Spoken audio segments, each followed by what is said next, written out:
All right, ladies and gentlemen, welcome to this week's version of the Hardwood Nation's Flagrant 2 podcast with myself, Cia Anthony, editor in chief of the Hardwood Nation, and my little buddy Bryce Ward. What's up, Bryce? What's up, man? How are you? Nailed it. Nailed Yeah, it. for Give the me my first time props. ever. Thank you. I nailed it. Cortez will be proud of me. Surprising. What's been going on, man? We've been out for a couple of weeks. What's new? What's been going on? Oh, good and bad. The NBA's back though. We all had Christmas. We got to celebrate with our families. Uh, what's not to be happy about? Yeah. I believe the season should have started Christmas Day versus the 22nd, but that's just me. But there's nothing better than five basketball games in one day featuring the defending Eastern Conference champion, Miami Heat. So, yeah, it was pretty good. hmm Yep, it's nice to see them lose. Can't Well, yeah, can't I can't shy away from that. It's nice to see them lose in Orlando since the fans like to show up to right, support their team. right. I've met, Yeah, but you guys always get our best game, so that's fine by me. look, you see the smile on my face? I've mastered the art of the fake smile. Mhm. So, Yeah, you have listen, to. it was a weird night because the Magic are one of the few teams that's allowing fans into the building. So, you have to download this health app and take a survey, and then the survey flashes green. So the ushers at the door will only let you in if the survey flashes green. Is it foolproof? No, because anyone could lie on the survey just to get a green picture. But they're trying to limit the exposure and also doing a trace contact type deal.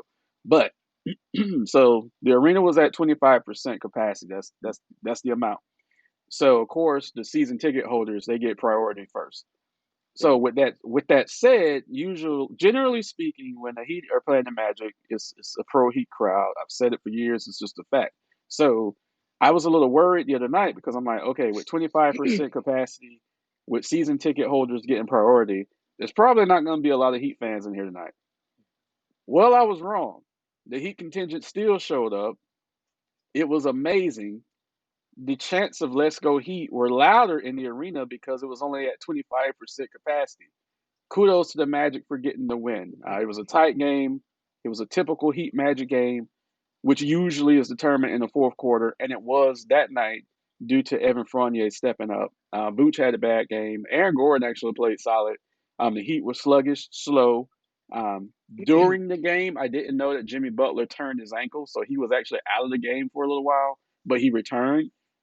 But the Magic got a great win.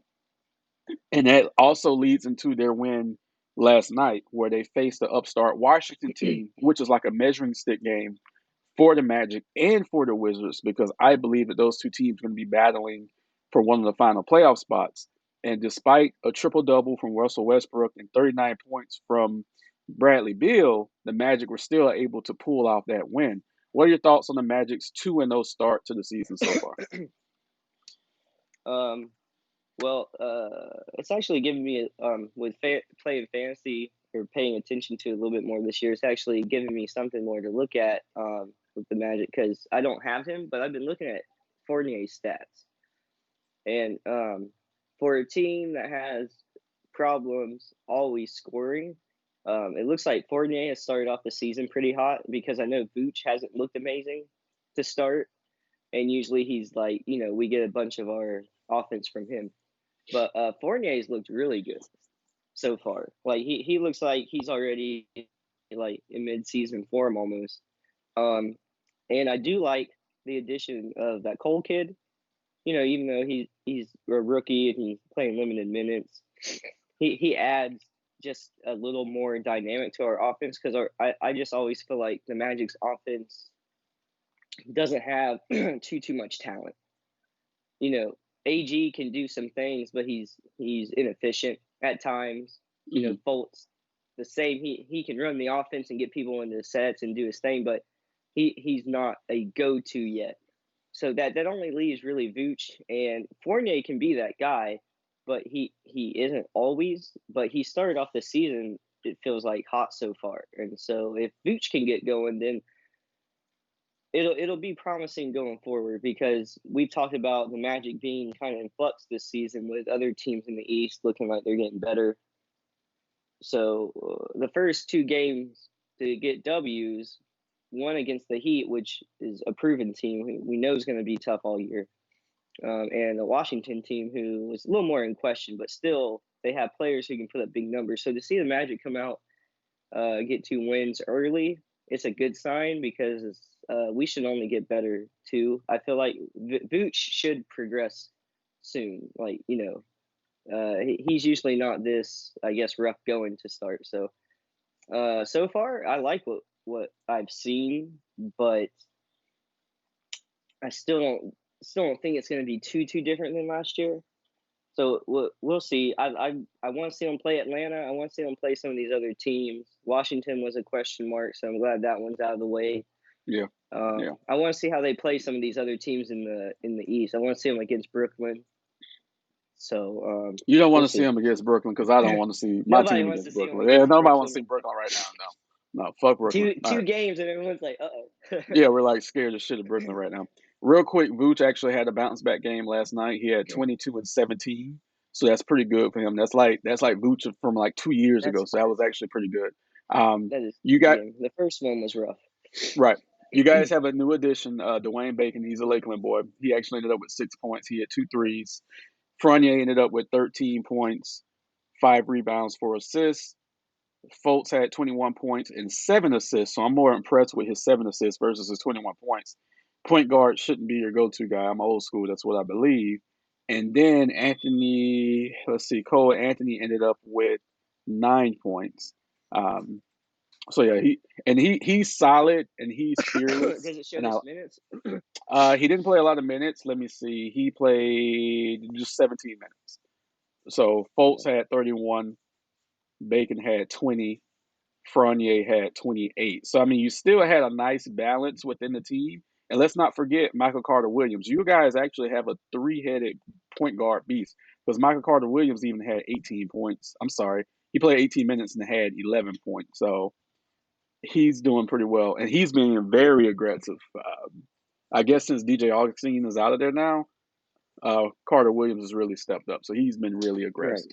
Um, Real quick, speaking of Atlanta, they're 2-0. The Indiana Pacers are 2-0.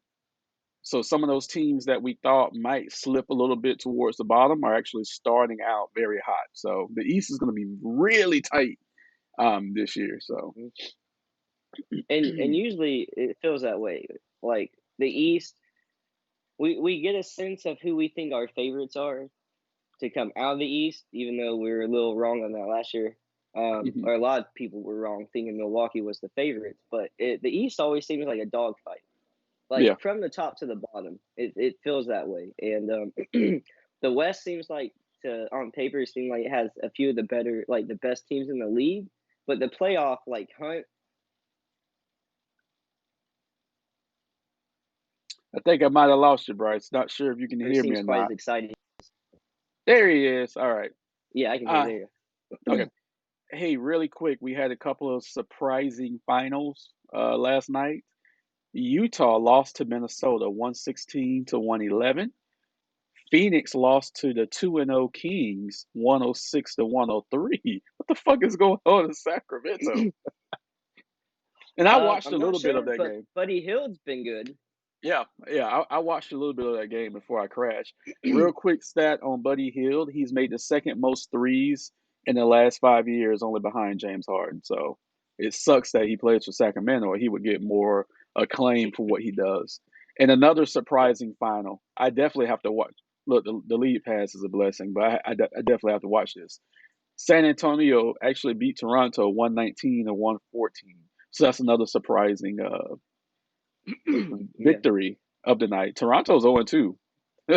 They might be on the way down. Yeah. And really quick, Yeah. Dallas is 0-2 as well. And today they got the Clippers, and who are 2-0. And Paul George has been playing fantastic. We'll dig into that a little later. But are you surprised that Phoenix Dallas? Phoenix gave Dallas one of those losses. They did. Um, Phoenix looks good. I don't know if they're 2-0. I didn't see the final to their game last night. I just saw Booker's stat line. I think it was No, last Phoenix is 1-1, but Sacramento's 2-0. Phoenix is 1-1. Dallas is 0-2. night. I don't think it's anything to panic. I don't think any of these things, like even the teams that are 2-0, it's like we don't need to get too excited yet. We'll see. Usually, the beginning of the season, you'll see some more odd results at the beginning more than later on in the season. So the teams that are 2-0 or 0-2, it's like you'll see glimpses of maybe what to expect, but I'm still not getting like too up or down on any of these teams. Dallas, with the way they looked in the playoffs last year, you know, I I can't see them falling too much. Whereas Hmm. it looked like Jokic, even though is what's Denver? What's their record? I'll pull it up in 1 second. Hold on. Jokic has had some really good games so far, and I can't speak to the rest of his team, but I know they won their first game. No, Denver's 0-2 right now. Denver's 0-2. They're 0-2. You might be thinking of a Maybe I preseason didn't game. finish seeing that first game. Yeah, Yeah. they're 0-2 right Either now. way, Jokic looks good, but that's another team that looked great, and then they're 0-2 right now. So Look, here's the top of the Western Conference. I mean, we understand it's just the first week, but here's the top of the Western Conference. The Clippers at number one. I don't care what happened in the playoffs last year. That's not a surprise. The Clippers are number one. The Timberwolves are number two. The Spurs are number three, and the Kings are number four. That's the top of the West right now. Okay.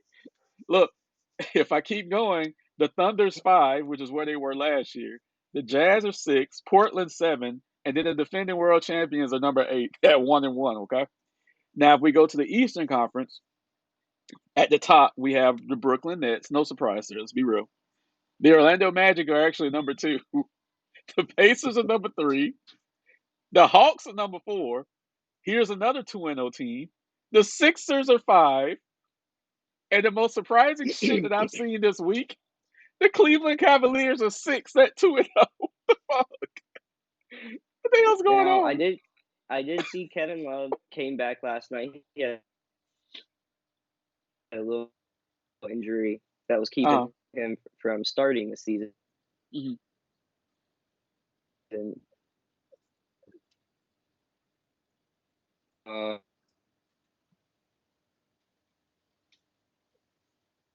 what else was there? Yeah, it looks like we're having connection issues. Are you on your Wi-Fi? That's weird. I never had it here. Yeah, Yeah, no, I'm this not is doing new. anything This is new. Okay. Yeah, we're having connection issues. All right. So you're talking about Kevin Love? different. Yeah, I mean, I'm not expecting Cleveland to like be great this year, but he started the season. He started the season with a small injury, so he came back last night, and Mhm. that game went into double overtime against the Pistons, and Oh wow. uh, I have what's it Blake Griffin. Blake Griffin also had a good game, Hmm. but so that's another guy who hasn't been talked about in a while because of injury, and Right. he's on a team like the Pistons who are kind of always you never really know what to expect from them, and they've been injury like ridden for a while. So, Hmm. but I think Cleveland won that game in double overtime last night. Well, that's a good win for them. It's a good win for that young team. I have to see what the makeup of their roster is now, outside of Kevin Love and a couple other players. I can't think of them off the top of my head. But I'll look into it. But that's a good win. And same with Detroit. We don't anticipate those guys doing anything this year. But think about this. I saw something last night that frightened me. At 31 years old, Blake Griffin is going to make $34 million this year, and he has a player opt-in for 39 million next year. That's utterly ridiculous. That is ridiculous. I don't see anyone trading for him right now. Not at No. damn near $40 million a year. That's a little insane. But hey, that's what happens. I don't think that he deserved that contract. But hey, that's just me. I'm hard on players. So speaking of that, James Harden made his return last night to Houston and dropped 44 points. He looked a little heavy, but he was still efficient. What do you think the Rockets can do this year?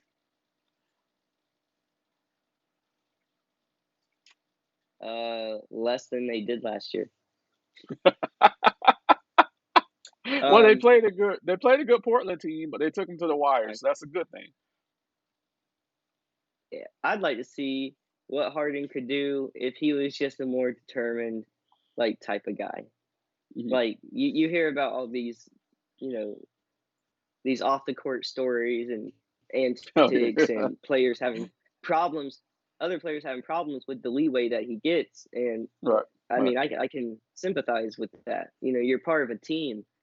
You know, I get there being best players and leaders and stuff like that, but when when you're not held accountable like the rest of the team, then it sets like a standard. And I think now, after hearing more and more about it, I think that's the problem with Houston is nobody wants to be there because it's so blatantly clear that he can do whatever he wants. And yeah, he can still drop 44 and look chubby, but that doesn't send the right message. They'll It never. doesn't. I don't think they'll ever go far with recipe with in there. Yeah, it doesn't. And it looks like the new coach, Steven Silas, son of the great Paul Silas.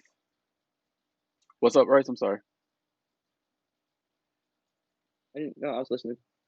Okay, forgive me.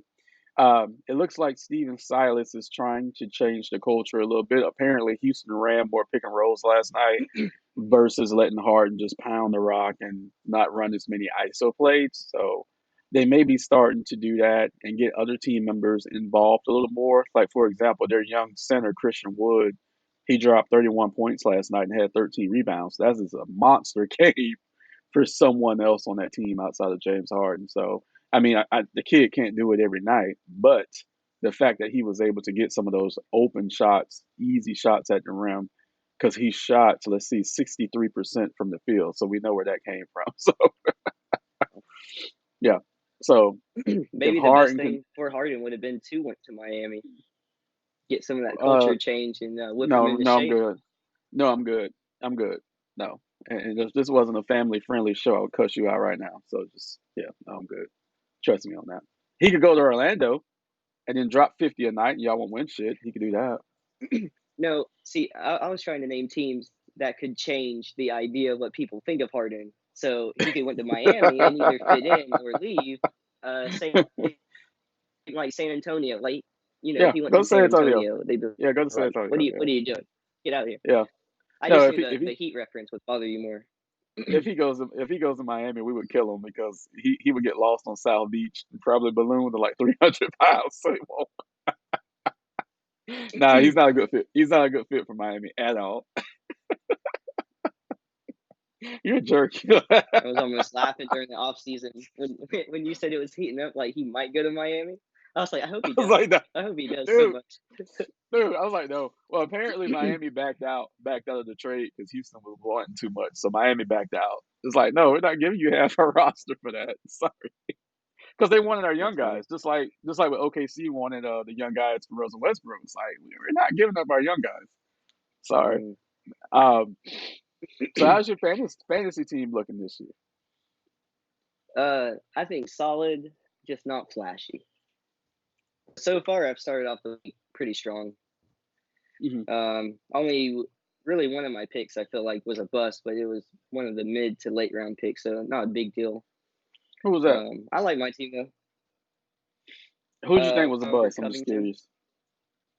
Yeah, yeah, who yeah. I think was a what? Covington No, so no. far. Yeah, His no. projected and everything isn't even remotely close to what he. I mean, he's not even getting the minutes yet. So Right. That's his issue. He's not getting the minutes down there. His best years are behind mm-hmm. him. Like, no. Mm-hmm. Unless he gets Like I said, I traded to, wasn't expecting much. yeah, yeah. Unless he gets traded to like a contender, his best years are behind him. I just want to do a quick rundown of our league so far this week. Today I believe is the last day of the first week, and my internet's moving slowly. This is new for me. Okay, so I am up 8-3, and let's see where you are, because you and Newbie are having a dog fight. Hold on one I'm either second. 7-3 something or 8-2. I was up again. Dude, no, you went down. So I'm up 8-3 on my competitor who's actually sitting behind me. And then you're up 5-4 too. So newbie kind of closed the gap with you last night. Um, I Man, can I give must be you losing my mind this morning. yeah, that's fine. It's Sunday morning. You're up in field goals, you're up in rebounds, you're up in blocks barely, triple doubles by one, and then you're up in points. So newbie has you in free throws, 3 points, 3 pointers, forgive me, assists.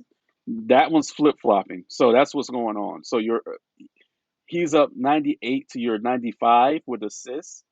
He's up 27 to your 25 with steals, and he's down 14 to your 17 with blocks. And then double doubles, you guys are tied. And team wins, you guys are tied. So you guys are in a dogfight. What was the 3 pointers? The three I'm pointers is sorry. 98. Forgive me, Lord Jesus. 39 to 27. So he's up in 3 pointers. I don't know if you can flip that one in a day. Um, No, no. and then we have best buddies Kenneth and Nick. Kenneth is winning 9-2. And then we have my son and his friend, where my son's losing 5-6. And he has probably the strongest team, but the other kid is outperforming him right now. And it looks like he's probably going to take that L. Okay. I love fantasy because it gets me to look at players that I wouldn't normally know to look at, and like get a feel for how they play. That's Hmm. actually how I got into. I started watching the NBA again when high school time around '07 when my team actually started to get decent again, and so I started playing first time around that time, and that's when like I just started following. But I remember fantasy was the thing that taught me to like look at other players that I hadn't really looked at before, just because you needed stats or something. So Right. I would watch games and stuff, but I didn't understand it as much. Like I was a new fan, just watching to watch, and then the playing though helped me kind of like gain some more knowledge of the situation and learn more about players in the league. Right. Right. Right. No, I've been playing fantasy for a long time. Even before like the NBA fantasy took off, they had this thing on NBA.com called Virtual GM. It was like their first fantasy game. So I was playing that 10 years ago. Recently, of course, I got a dynasty on our fantasy team, winning 3 out of the last 4 years. I'm waiting for the competition to step up, you know.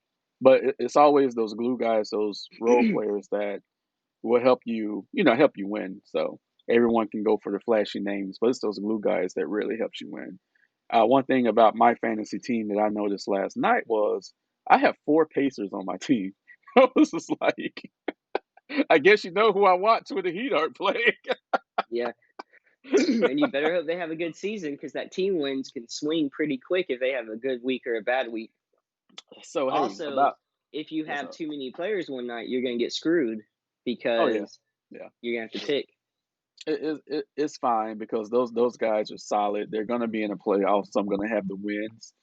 Sabonis is damn near triple double every time he plays. He dropped one last night actually. I think he had 23, 11, and 10 last night somewhere in there. Their point guard is fantastic. I don't know why he doesn't get a lot of press. And then I also have Victor Oladipo, um, who's solid. So yeah, no, my fantasy team's on point. And my what is it, Miles Turner And is then I the have other one? Miles Turner. Yep. Yep. So my fantasy team's on point. Of course, I have 3 Heat players, which I'm gonna say is led by Duncan Robinson because he's the only guy who I was like, I gotta have him on my team for those 3-point shots. So yeah. What do you think of Tyler Hero's comments about him and Duncan Robinson getting guarded? I guess harder It's a just fact, because yeah. they're white.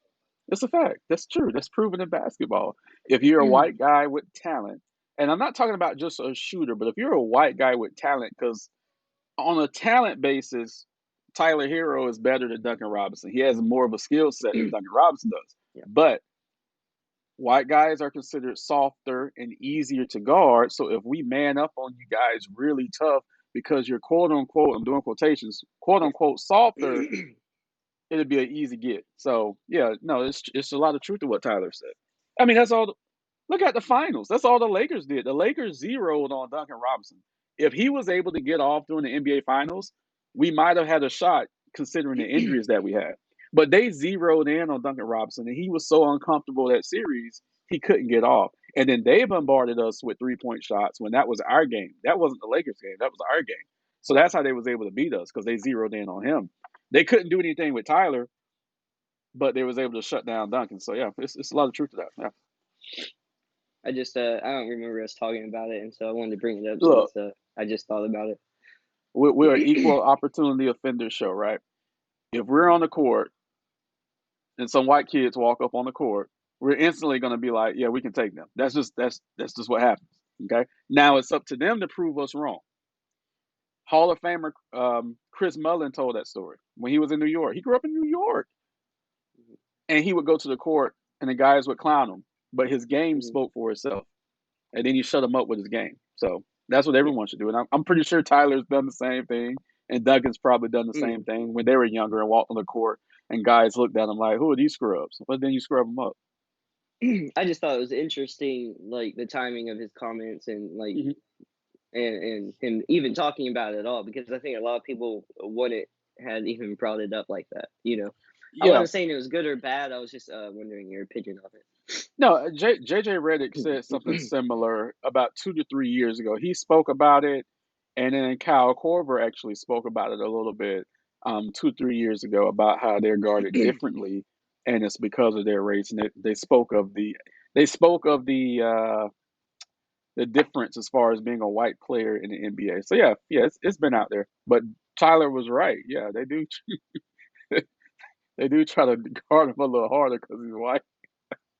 But That's he funny. balls out. He's a bucket. Well, He balls also out. he's like a more in your face player than like He Robinson is. is. You know. Yeah, Robinson's more reserved. Tyler Hero doesn't give a fuck. Like Hmm. and that's a good thing and a bad thing. Just because he shouldn't be our point guard right now. But that's a conversation for another day.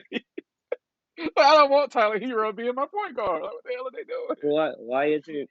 Yeah, I mean, Dragic's having good games. It's not like he's not playing. They're trying this experiment. I don't know if this is Spoelstra. I don't know if this is Tyler who asked if he could play point guard. Tyler Hero does not need to have the ball in his hand. He needs to play off the ball and gets open shots and make them. That's it. Kendrick Nunn, who was our starting point guard last year, he was playing well until he caught COVID. So he still may have some side effects of that, which is why he's not starting now. But Hmm. Tyler Hero should not be the starting point guard. You know, like sign somebody off the street for $1 million and put them in there. But Tyler Hero should not be. Is Dragic too important to come off the bench and just have him start? Because it's not like he can't. I mean, he's playing pretty much starters minutes. Yeah, and he had a great game Christmas Day. The thing with Dragic is they want to monitor his minutes still, so even coming off the bench gives him that safety net, so he can have some gas once the playoff starts. So I think that's a part of it. We don't want to wear him down because he can be injury prone, so we're really monitoring him. So I think that's what it is. And I Yeah. will say this about Tyler. Jimmy Butler will bring the ball up some, so that does take some of the pressure off of Tyler. But dude, it frightens me seeing Tyler bring that ball up. Like you don't understand. It frightens me because he's so erratic, and I'm just like, that's the Yeah, good thing and and the bad thing about a player like that. there was a few times last year it seemed like when he did have the ball too much and he wasn't just popping and shooting, you could tell where other teams started to smother him. And I Right. didn't even see a lot of Heat basketball before playoffs, Hmm. and I noticed that. Yeah. Like I'm for like, as hot no. as he could get as flustered the other way. Right. It's like, please, for the love of God, call Mario Chalmers. He But he's needs a a young job. guy. He is, but the Heat need to call Chalmers. He needs a job. Get him back in the When y'all league. get Chalmers, I'm gonna Dude, get get the. you a shirt. Chalmers. I done told you Chalmers won you those championships. Mario Chalmers is the biggest bitch in the history of the Miami Heat. Oh my goodness. Too bad Jason Williams is too old. Oh man, don't man. That was my point guard right there, man. Good lord. I swear to God, he ain't missed a shot Yeah. in that finals run. He did not miss a shot. I'm telling you, that was my point guard. Realistically, though, do you think you guys might try to upgrade point guard later on in the season? Like, not upgrade, but find a replacement then, because it's not Yeah, like that's your yeah, highlighted position on your team. Like you said, Dunn played well, but now you right, have right. Hero there doing it. Can you We find? You might, think you might try to find someone serviceable? we might. We'll see how it plays out. We might, and who knows? They might put Dragic in there. Like we don't know. We don't know. There's rumblings that they may move on from none, so it's a matter of who we get. So I don't know, but I don't want to give up on none just yet because he was our starter last year. So I don't want to give up on him just yet. What else you got, Bryce? Nothing specific. I mean, we just we're excited that the league's back on. Apparently, I was all over the place today. Like I was thinking, like I just looked at like stats and some game stuff, and I guess I just flip flopped it all in my head, thinking of who was who. Because when I looked at Fournier's stuff, I thought I saw two good games, and Vucevic, I thought I saw two bad games, but it wasn't. And I don't know. Like Yeah, I gotta try harder. But it's yeah, like I said, it's nothing to get too excited or too down about. It's the first two games of the season, and we're just happy it's back. It's going to be an interesting season, regardless of how the teams end up, just because of the league, everything right now. But it should be a fun season. Excited. yeah, definitely, definitely. And look, we had a couple of weeks off, so I'm not worried about you being rusty at all. One thing I will say that I'm upset about is that I sent you this picture the other day that the Miami Heat has to play Milwaukee twice, and then the Bucks. I'm sorry, and then the Yeah. Mavericks in the same week. Like, what the hell is that? Like, what the fuck is that? But generally speaking, the Heat's I see. I can't talk now. Generally speaking, the Heat schedule is top heavy every year. So we'll play our toughest games at the beginning of the year, and then we can coast at the end of the year. So that's generally how it is with Miami. But it's like the Bucks twice, and then Dallas in the same week. That's like three potential losses because Giannis is mad at us because we stole his cornbread last year. Mhm. So he's gonna be pissed at us. So that's why he didn't come. But it's okay. The We'll do. Dallas game that might be good for y'all right now. I mean, I if don't want. Dallas isn't looking like they're super comfortable yet. No, I love Luca, but I don't want Luca on the court. No, no. I love him to death. But look, Luca's probably bad. The Dragons didn't come over there, so he's gonna light us up. I wonder. I wonder if white foreigners get guarded even harder than regular white guys. You're right. But guess who changed that? Dirt changed all that. Dirt. Yeah, Dirt Yeah. Dirt changed that. Deadlift Shrimp started to change it because Deadlift Shrimp was pre-Dirt. Deadlift Shrimp was pretty good. He was pre-Dirt. But man, when Dirt came in, Dirt changed all that. Yeah. It'll stick with me forever. It's just like something that I remember for some reason, and it was when they won their championship, Mm. and it was before they got to the finals, and they were talking to Durant. He was still with OKC at the time, and they asked, what's going on? What can you guys do with Dirt? And he said, what can you do with a 7-footer who's not missing? Right. There's Right. nothing to do. There's nothing to do. If it wasn't for Hakeem Olajuwon, who really isn't talked about a lot as a foreign player because he did get his U.S. citizenship, I believe, in '95 and '96. If it wasn't for Hakeem Olajuwon, Dirk Nowitzki would be the greatest international player that's ever played in the NBA with his NBA career. Because Sabonis was here, but he did his damage overseas before he tore both his ACLs. But Dirk Nowitzki and Hakeem Olajuwon, those are the two where it's like, okay, these guys were the greatest international players. And with Dirk being German, like I said, he probably caught some heat younger, but man, once he stepped up, Yeah. all the respect in the world. Yeah, and that's how you do it. So even with the comments that Tyler made, just show out on the court, and then everybody will fall back. So Right. Yeah. that's it. Just show out on the court. Dirk did it. Shrimp did it. Tyler's gonna do it too. Tyler Hero's special, so he'll do it. That's why we're not giving him up because Houston wanted him, and we're like, nah, we good. We keeping that white kid from Yeah. He Kentucky. definitely Well, seems talented. Like he we'll see how much it develops but he's got tons of potential, and he's already shown that he's pretty solid. So He reminds me of Mike Miller, just with his game, because Mike Miller was actually a playmaker when he started off in Orlando. It's kind of similar to Tyler Hero. So that's what he reminds me of, because Mike Miller used to slash the basket, used to do all kinds of stuff. And later in his career, that's when he was just a knockdown jump shooter. But earlier in his career, Mike Miller had the ball in his hands a lot in Orlando. So that might be what they're trying to do with Tyler Hero. Whatever, we'll work it out. It still scares the shit out of me right now when I see him dribble, but it's okay. right now is the time to figure it out, not Right. going into the playoffs. So Right. Yeah. Yeah. They'll figure it out. But do look for the Heat to make a small trade come mid season, because we got to do something with the point guard situation there. We got to do something. Augustine would have been perfect. Oh my God, I know it. But Milwaukee got him. But yeah, DJ would have been perfect in Miami. Yep.